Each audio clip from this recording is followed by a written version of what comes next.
So you probably already know this, but whoever wins the Nigerian presidential election in 6 months' time, they'll inherit a country struggling with insecurity and a massive cost of living crisis.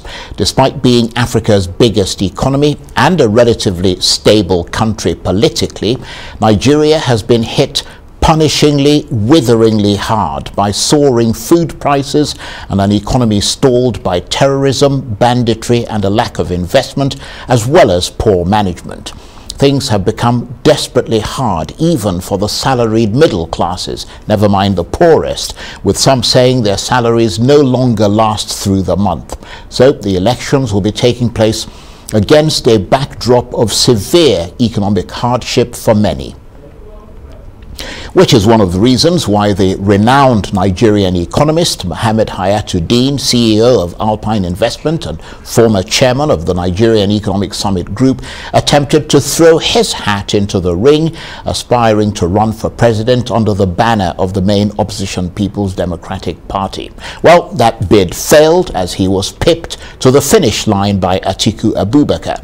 Well, that hasn't stopped Mr. Hayatu Deen from snapping at the heels of the presidential candidates, holding them to account and subjecting their policies to scrutiny as the elections draw near. And I'm delighted to say that Mohammed Hayatu Deen joins me now in the studio. Thank you so much for coming in. Thank you very much, Charles. You don't look like a man who's been through the fire of Nigerian primaries or Nigerian sort of the process of running for president. Not a hair out of place. Well, remember that was short and sweet in the sense that I had a gestation of 3 months. But was it sweet? I mean, how does it feel to have made a bid for the presidential candidacy of the PDP and faltered? How agonizing is that? I did not find it particularly agonizing because, one, remember that I'm a new terrain. Two, time was short. Three, I went in clear-headed with the knowledge that when you go into these things, you either win or lose. But let me correct you. I did not actually go for the convention in the sense that I actually decided to drop out. You pulled out before the convention, before the convention, right? Yes. Well, that's another way of saying that you were pipped to it by Atiku Abubakar, because obviously you realized you weren't going to, there was no point taking it any further. That's not correct either. Okay, so what is correct? What is correct is that I left for my own reasons, personal reasons. which I explained actually. Right. Yeah. Okay, so what are those reasons? The reasons were very, very simple. I noticed essentially that the number of delegates we were actually expecting at the convention was about 3,673, mainly because the president did not sign the amended Electoral Act. About 10 days to the convention, the entire dynamics changed. So in the event, only 774 people actually turned up. That is elected delegates from the 774 local governments. And I felt that it was very, very difficult for a newcomer like me to cope with these demands and stresses at the last minute. Principally, that was the reason. Right, okay. But what did you actually see in there? I mean, we've always heard that the contest for the primaries had become essentially centers of uncontrolled corruption, and whoever pays the most comes through as the winner. Going around the country, I felt that the delegates in each and every state were actually very, very passionate about contemporary issues affecting our society, our economy, our politics, our national security. So in every single room or town hall, these were the issues that I spoke to. And most of the questions I fielded were related to those particular set of issues. Right. Clearly, money had a very big role to play in it, undoubtedly so. So after all that, do you still have political ambitions? Are you preparing yourself to launch another bid sometime in the future? We've just finished the primaries. We're yet to go into a general election. I would expect that everybody who lost in this contest will rally around Atiku Abubakar so that we can make the best case to Nigerians so that we can actually win this election, both at the national and the sub-national levels. I'm not concerned about myself at all, not in the least. We're talking about rallying around Atiku Abubakar. We heard earlier in the PDP, the two big opposing divisive factions, the Atiku and Wike groups, have apparently met to resolve their differences. Has Atiku neutralized the opposition? Is everything now all shipshape and seaworthy, or are resentments simmering under this? This is not an event, it's a process. And there are different groups at different levels within the party that are actually trying to stitch things together. I am not by any means at liberty to make disclosures as to what discussions are going on behind closed doors. But in the final analysis, remember that this is politics. Politics is all about debate. It's about compromises and consensus. I have absolutely no doubt in my mind that in the fullness of time, and with a long time to go, these things are going to be resolved. It's happened before, and it will happen tomorrow.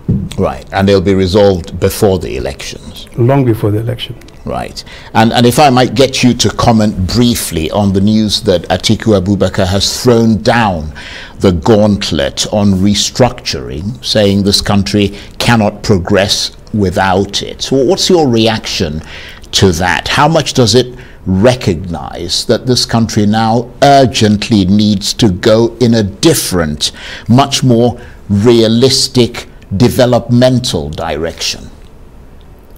Well, restructuring means different things to different people. What does it mean to you? What it means to me, from my own perspective, is that number one, the size of government, broadly defined, both at the federal and the state levels, the size is way too big. And the cost of administration is humongous, that it is actually eating very, very deeply into the fabric of our development. And therefore there is a need, I think, to shrink government. What I do think, without prejudice to what the party thinks or what the candidate thinks, is that we need to shrink the country and probably collapse it along the 6 geopolitical zones of the country and have a governor or a premier for each of the constellation of states that actually make each geopolitical zone. Once you do that, automatically you are getting rid of, for example, in the Northeast, you are getting rid of 5 governors or 5 premiers. You are getting rid of all of the commissioners, permanent secretaries, government houses, motor vehicles, security, salaries and wages of civil servants, etc., etc., etc. Most of these can then be deployed into the cost of, into developmental projects. And I dare say that it will also result in more fierce competition for political office. And in the process, because all the constituent states are competing for that one spot, you are more likely to get people of character and quality and distinction, in my view. So that is one thing that it means to me. The other is that at the level of the federal government, I would like to see legislative reforms, in the sense that I would like to see legislators who are actually working part-time and not bicameral, by unicameral. You can bring down the cost of administration at that level. And I think since the introduction of the presidential system of government in 1999, the federal government has become a monster. That what you need to do is to actually right-size it so that it becomes a lean, muscular fighting machine. And you can save a lot of money. You can take out a lot of bureaucratic headaches as well. Well, that's an absolutely, I mean, brilliant analysis there and recommendation. You are friends with Atiku Abubakar. Does he listen to you? Atiku Abubakar listens to everybody who cares to actually see him. Yeah, but I'm wondering whether this analysis that you just gave us, which I think is absolutely brilliant, whether that is in some ways at par with his own version of restructuring. I mean, because of the hustle and bustle of the campaign, we haven't discussed this. Right. But I assure you that when I see him, I'm going to raise this issue with him. Right. And as the elections approach, I mean, how much of a defining moment is this for Nigeria? What are the issues that Nigerians are talking about as the elections draw near? So consider an airplane in mid-flight that explodes. The fuselage goes in a different direction, the wheels, you know, the communications, propulsion, combustion, engine, wings. Unfortunately, also the passenger littered all over a vast place. And that aircraft is gone. Nigeria is facing tremendous hurdles at this point in time and is struggling very, very badly. And what I think is that the nation needs to be brought together. There are problems of unity, deficits of trust, education and health is a challenge, the economy is shambolic, and as far as our societal values are concerned, every manner of vice in mankind is visibly manifested here. Internationally, we've lost our reputation and we've been left to our own devices. That is huge demographic explosion and enormous amount of migration from rural areas to the cities that puts a lot of pressure on infrastructure. So Charlie, we're actually in a bad place. The whole place, I think, needs to be rebuilt from the ground up. Two things need to be done in my view. One is that in the remaining life of this administration, every patriotic Nigerian should actually help in giving them a safe passage. So if we wear our hats as Nigerians, regardless of party, regardless of religion, we should actually hold a summit with the federal government to try to manage this situation as best as we, as citizens, can. All the leaders of political parties, the presidential candidates, I would encourage them to actually meet with the president, if the president is willing, to sit down and do some repair work in the meantime. That's number one. To actually see us through this. It's in nobody's interest to just keep on condemning the government ad nauseum. It's not going to take us, we might not even see the election. That's terribly important. Second thing that we need to do, in my view, is that we need somebody of great competence, character and experience who would be our shepherd as we move towards 2023. That, I think, is the seminal issue that is confronting this country.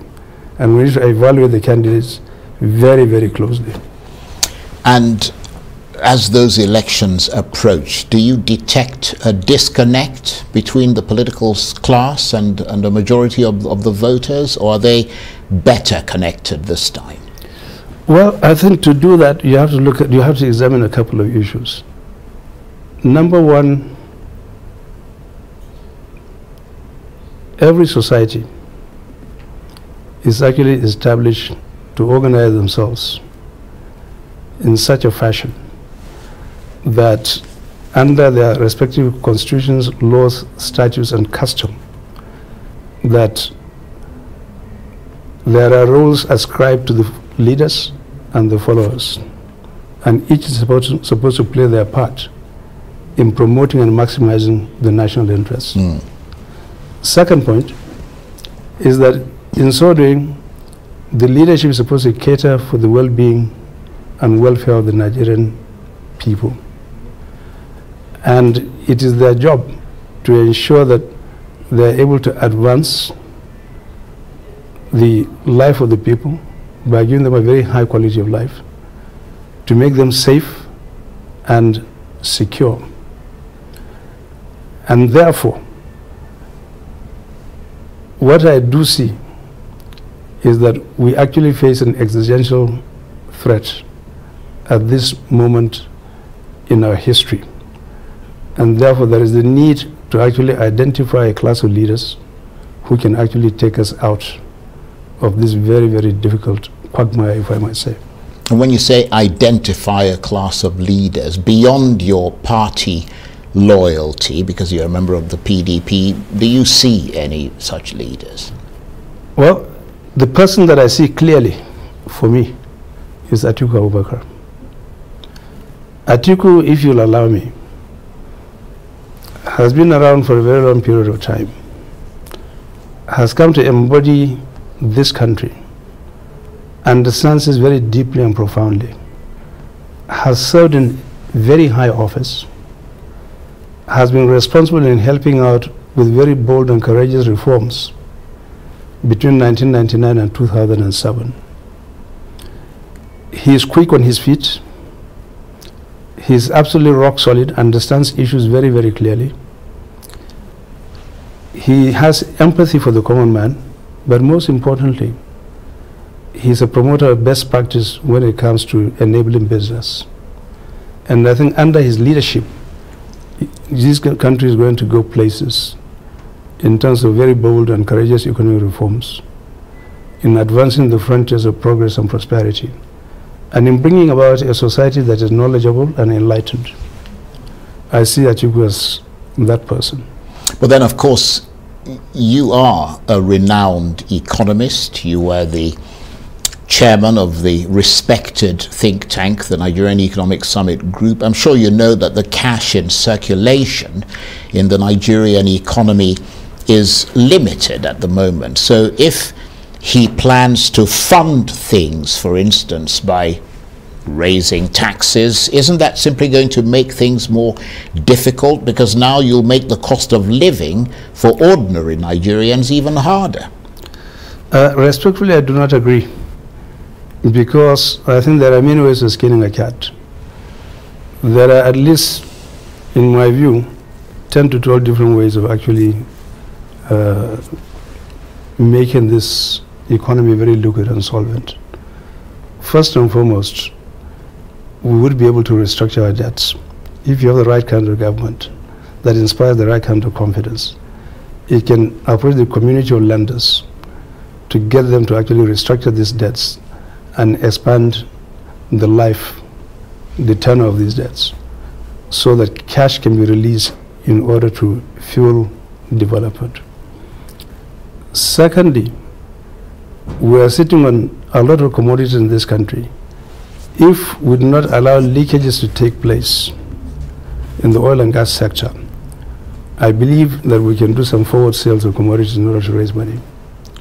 We can also liquefy assets by selling them in order to raise funds. At a very difficult moment in our history today, if we're able to design a plan of action and go to advanced climes, put a case for Nigeria, we can ask for some debt relief. It's been done before, it can be done again under the right kind of conditions. Taxation. But I mean, the people are simply going to say, you know, you borrowed a lot of money, you irresponsibly borrowed money, and you know, you just kept borrowing. But you have to give them, at the same time, you have to give them a plan as to what you are going to do. Right. And persuade them, beyond a shadow of the doubt, that those very bad habits and bad manners are not going to manifest under the watch of the new administration. But of course, this period in the world's history is not the same period as the 1990s. I mean, the whole world is going through economic difficulties. In addition to those who've mismanaged their own, there are also bigger global issues right now. Every single country is going through inflation. They're going through, they're on the verge of recession, if not already in recession.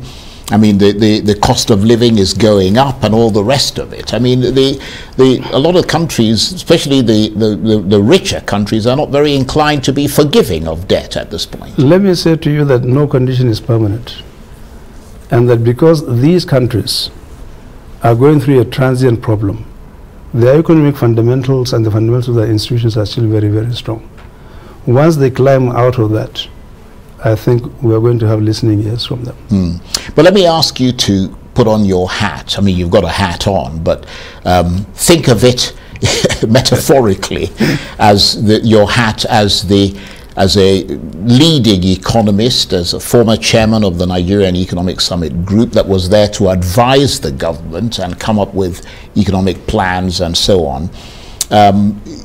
And not think of yourself as necessarily a PDP person, looking at all the frontline candidates, and you know, it is fair to say that there's just about 4 of them at the moment. Do you think they've all identified the economy as a problem, but have not perhaps yet invested in the thinking that's going to make improvements possible? So in the mind of many Nigerians, at the moment, their promises are just a wish list, and life will predictably continue as it is.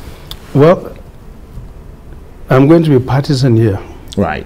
In the sense that I think Atiku Abubakar has put together a very robust and compelling plan. His Covenant for Nigeria. There's the abridged document, which is about 65 pages. And that document reads like a storybook.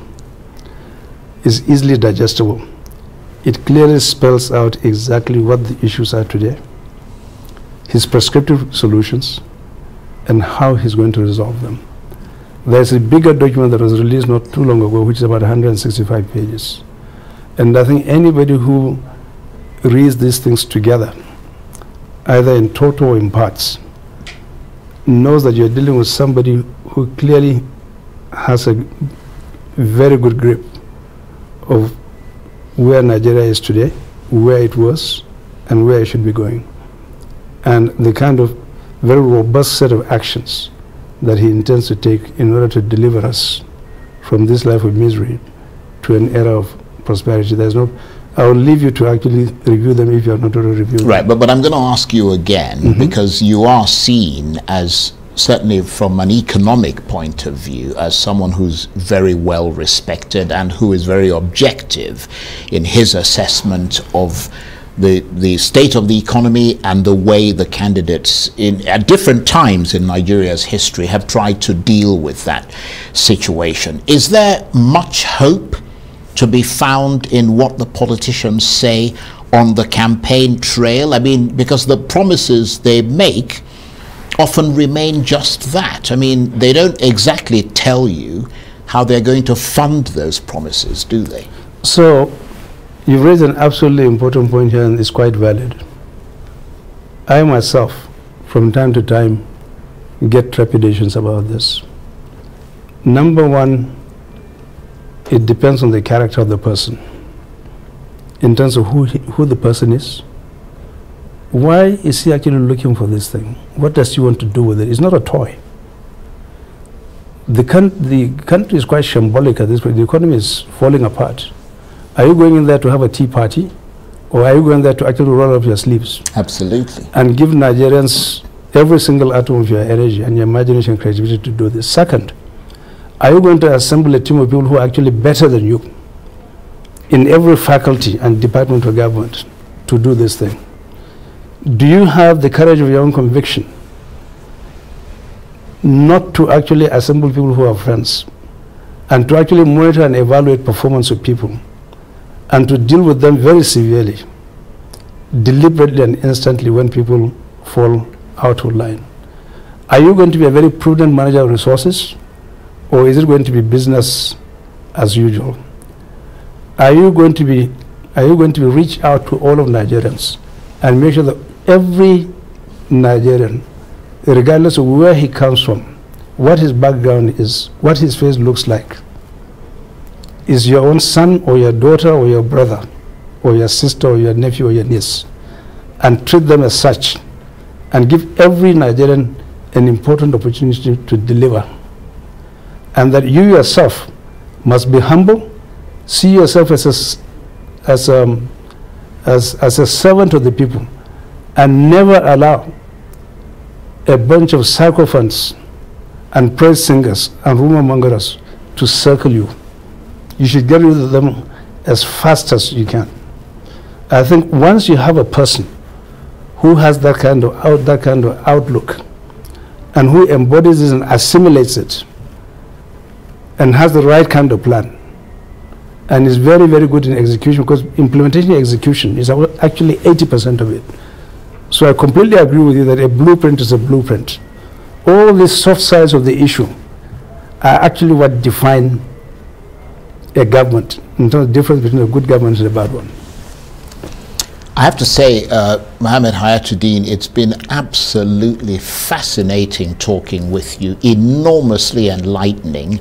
Perhaps you should have continued running for high office, and hopefully you will do that again. But I mean, it's been a tremendous, tremendously enlightening just talking with you, and I want to thank you very much indeed for coming in and talking to us. And Mohammed Hayatu Deen is a renowned Nigerian economist, CEO of Alpine Investment, former chairman of the Nigerian Economic Summit Group, and a former presidential aspirant under the opposition People's Democratic Party. Thank you very much indeed. Thank you very much, Charles.